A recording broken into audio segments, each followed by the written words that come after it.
2008.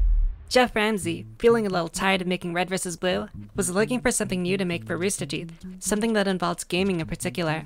He was always interested in collecting baseball cards as a kid, and this crossed over into video games when Xbox introduced achievements to the 360. So when Geoff got super into collecting achievements, and even got into achievement races with Bernie, he realized there weren't really any good achievement guide videos. There was GameFAQs, which Geoff liked, but he was always way more of a visual person with this kind of stuff. So he got the idea to make achievement guides, but in the form of videos on the internet with the Rooster Teeth comedic flair. So it started because it was something that they personally needed, and they realized it didn't exist, so they just made it themselves. Kinda like a, if I need it, then someone else probably needs it as well type of thing. And in comes Jack Pattillo. Jack was a film major at UT, and worked on a ton of jobs involving video production, web content, and gaming. And after getting his shit pushed in by Bernie at a poker game, he got a contract job at Rooster Teeth. Specifically, he was brought in to fill their website with content in between seasons of Red vs. Blue. And one of his ideas was a show called Forced Enjoyment, where Geoff would force Jack to play absolutely horrible games. Jack hated his life doing the show, but it ultimately brought Jack and Geoff closer, starting their beautiful friendship. And they were such good friends that Geoff decided to bring Jack into an idea he was thinking about. At Red House Pizza, in around April 2008, Geoff brought Jack in, and he was like, "Jack, I want to make a website that makes achievement guides.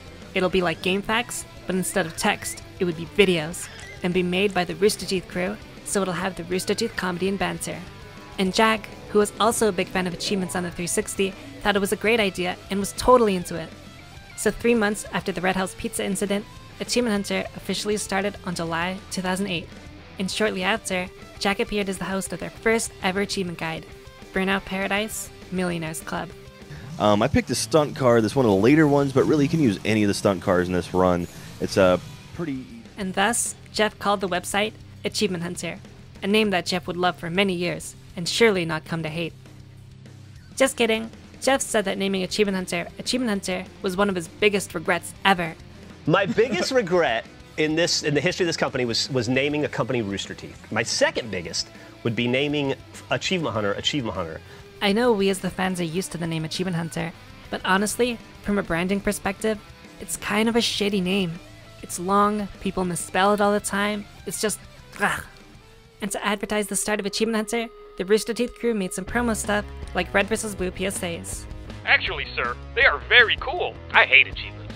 What? Why? Because they're a waste of time. Why bother with them? Why bother with them? So to start, Geoff and Jack had to catalog every single achievement from every single Xbox 360 game at the time, which must have been very exciting.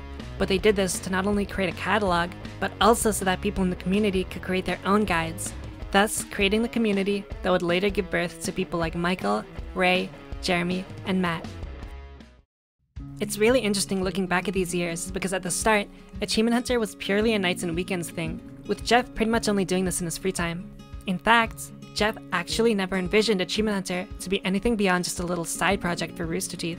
And as for Jack, he thought that the biggest Achievement Hunter would get is they would sell tutorial DVDs at game stores. So for example, Halo Infinite would come out, and you would walk into GameStop, pick up a copy of Halo Infinite, and then pick up a DVD of the achievement guide for the game, made by Achievement Hunter.